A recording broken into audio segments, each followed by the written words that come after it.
Session वो जो हो चुका, इसको यूं कह सकते हैं कि हम अब इस ट्रांसमिशन में दाखिल हो गए हैं जहां पोस्ट इलेक्शन बात हो रही है। इलेक्शन के बाद इलेक्शन के नताइज पे बात हो रही है, सियासी जोड़ तोड़ पर बात हो रही है, हुकूमत साजी कैसे होगी, कौन अपने पत्ते शो करेगा, कौन दिल से लगाए बैठा है, किसका कुरा निकलेगा वजारत उज़्मा के लिए, कौन मायूस होगा, ये सारी बातें डिस्कस हो रही हैं क्योंकि इस वक्त मुल्क के अंदर, पूरे मुल्क के अंदर तमाम आवाम की, टेलीविजन देख रहे हो या मैं सोशल मीडिया पर देख रहे हो, उन सब की निगाहें हैं कि अब अगला वजीर आज़म कौन होगा। हर जमात अपना अपना उम्मीदवार सामने लाना चाहती है। पीटीआई चाहती है, पीटीआई क्लेम भी कर चुकी है कि उसके पास अक्सरियत है और वो मरकज़ में अपनी हुकूमत बना लेगी।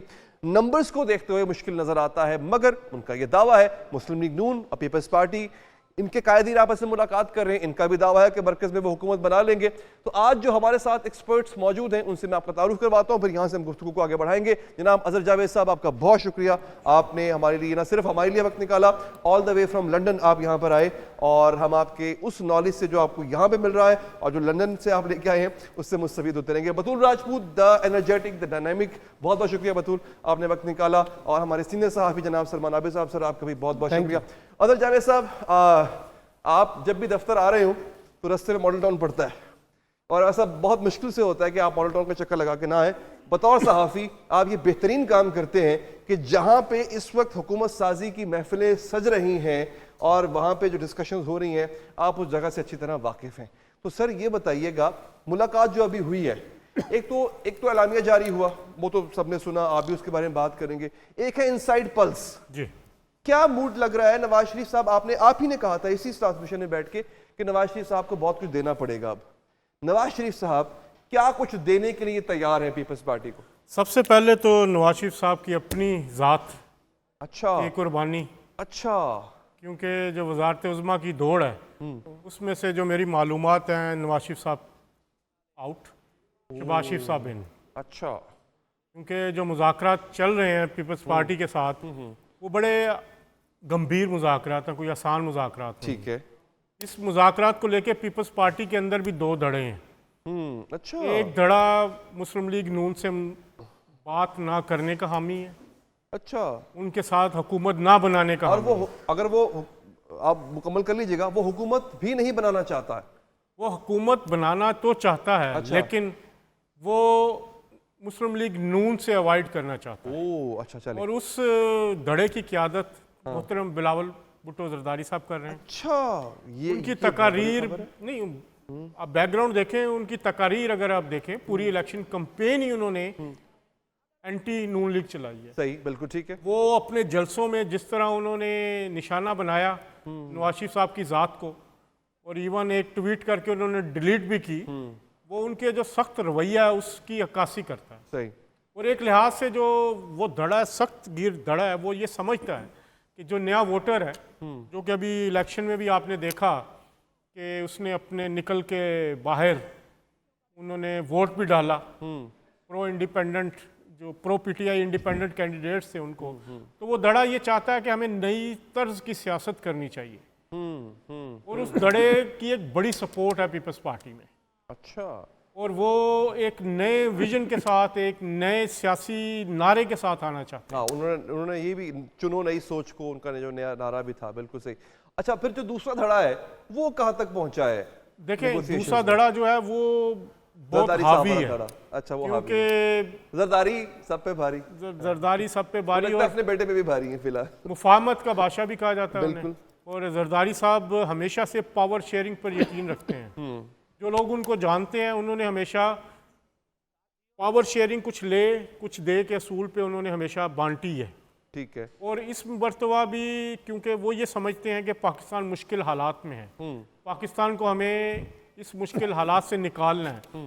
और इस वक्त सूरत हाल ये हो गई है कि कोई भी पार्टी के पास वाज़े मैंडेट नहीं है। इस सूरत हाल में पीपल्स जो आसिफ अली जरदारी साहब हैं, वो चाहते हैं कि मुस्लिम लीग नून के साथ चला जाए। अगर पहली भी मीटिंग अगर देखें जो शहबाज शरीफ साहब और इसहाक डार साहब की हुई उनके साथ, तो उसमें भी जरदारी साहब का ही ज़्यादा रोल था। वो खुद आए लाहौर, मोहसिन नकवी साहब की रिहाइशगाह पे वो मीटिंग हुई थी, और वो मुझे मुस्लिम लीग नून के एक साहब जो उस मीटिंग में शरीक थे, उन्होंने मुझे बताया था कि ये मीटिंग पॉजिटिव गई है अच्छा ठीक है। और राइट डायरेक्शन पे गई है। अच्छा तो फिर आज फिर इसी तरह हुआ कि बिलावल भुट्टो जरदारी साहब भी इस्लामाबाद में, तो उनको बुलाया गया बहरिया टाउन लाहौर में, जो बहरिया टाउन मैं समझ गया जी, वो लाहौर में बेसिकली बड़ा पुरफिजा सा वो मकाम पुरफिजा है। मुकाम है और दुबई से ठंडी हवाएं भी उधर आती हैं कई कई बिल्कुल दफ़ा। आती हैं। तो वहाँ पे इकट्ठे हुए हैं। शहबाज शरीफ साहब तशरीफ़ लेके गए हैं, उनके पास बड़ा भारी वफ्द था उनके साथ। अच्छा अगर आप देखें ख्वाजा साद रफ़ीक साहब थे, राणा तनवीर साहब थे, एहसन इकबाल साहब थे, सरदार अय्याज सादिक साहब थे, उसके बाद आज़म नज़ीर तारड़ साहब थे। लेकिन एक शख्स मुझे मिसिंग नज़र आया वहाँ पे, इसहाक डार साहब। पहली उमूमन वैसे नेगोशिएशंस में होते नहीं है। नहीं, पहली मुलाकात उन्हीं की थी। अच्छा उन्हीं की थी। बल्कि नवाज शरीफ साहब ने यह भी कहा था कि ये उनकी मुआवनत करेंगे। मेरा ख्याल है मैं अगर नहीं देख सका, नज़र नहीं आया मुझे। ठीक है। तो आज की इस मुलाकात में मुस्लिम लीग नून की तरफ से जो मेरे सोर्सेज बताते हैं कि शहबाज शरीफ साहब का नाम फॉरवर्ड किया गया है। अच्छा और आगे से रिस्पांस कैसा था? रिस्पांस उन्होंने कहा जी हम सोचेंगे। अच्छा ठीक है। उनकी सेंट्रल एग्जीक्यूटिव कमेटी जो है वो बैठेगी, ठीक है, बैठ के उस पर फैसला करेगी। मेरे ख्याल कल उनका इजलास होने जा रहा है। चले इस पे मैंने अभी आपसे सर और भी बहुत कुछ एक्सट्रैक्ट करना है, आपके होने का फायदा हम उठाएंगे। बतूल साहिबा, ये सौदा जो है फिलहाल तो घाटे का नहीं लग रहा दोनों जमातों के लिए, क्योंकि जो जरदारी साहब सोच रहे हैं कि हमें हुकूमत में होना चाहिए, मेरा ख्याल है कि इस वक्त दोनों जमातों के लिए यही एक फायदे की चीज़ है, क्योंकि इसके अलावा और कोई शक्ल बनती नजर नहीं आती है। जी बिल्कुल। मुझे दूसरी जमात दावा कर रही है इंडिपेंडेंस की कि हम हुकूमत साजी में कामयाब हो जाएंगे, नंबर्स को देखते हुए, और आप अगर ज़बरदस्ती भी जोड़ तोड़ करें तो कुछ सूरत नज़र आती है कि वो ये कामयाब करने में, ये सब कुछ काम करने में कामयाब हो जाएंगे। पहले इंडिपेंडेंस की बात कर लेते हैं। देखिए अली, ये तो लीगली हम कल इस पर क्लियरली बात कर चुके थे कि जब तक पीटीआई बैक्ड इंडिपेंडेंस कोई सियासी जमात ज्वाइन नहीं करते, वो रिजर्व सीट्स क्लेम नहीं कर सकते, और रिजर्व सीट्स का अच्छा खासा कोटा होता है, उनके बगैर मेजॉरिटी लेना भी बहुत मुश्किल हो जाता है।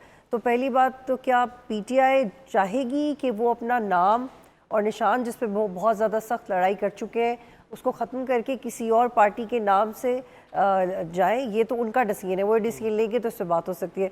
लेकिन मेरा नहीं ख्याल इसके इम्कानात है, क्योंकि जो सिस्टम है उसमें पीटीआई के लिए इतनी मुश्किलात है, मुझे नहीं लगता वो अपने लिए एक नई फ्रंट खोलने की या नई लड़ाई करने की। नहीं, उनको पता है, वो पहले भी एमडब्ल्यूएम से बात इस सिलसिले में उनकी चल रही थी, लेकिन मुझे और ये जानते हैं कि आई थिंक उनका सपोर्टर भी जानता होगा कि ये इनकी मजबूरी है कि वो किसी और की जमात के साथ इल्हाक करे। लेकिन अली, पीटीआई थोड़ा सा एग्रेसिव सियासत भी, आपको पता है, एजिटेशन की सियासत शुरू से इन्होंने की है, तो इसके ये शायद वो ये भी चाहें, जो उनका एक एटीट्यूड रहा है पूरे इलेक्शन में और उसके बाद, कि वो पार्लिमानी ग्रुप की तरह से सामने आए, ताकि वो ज़्यादा अपना मार्क छोड़ सकें। फिर तो वो सिर्फ उनके लिए फिर सिर्फ ऑपोजिशन का ऑप्शन है, बस ऑपोजिशन का ऑप्शन है। लेकिन अली, हमारे यहाँ ऑपोजिशन को बड़ा फॉर ग्रांटेड ले लेते हैं। बाहर के ममालिक में तो जब कोई जमात ऑपोजिशन में जाती है तो वो बड़े कॉन्फिडेंस से जाती है।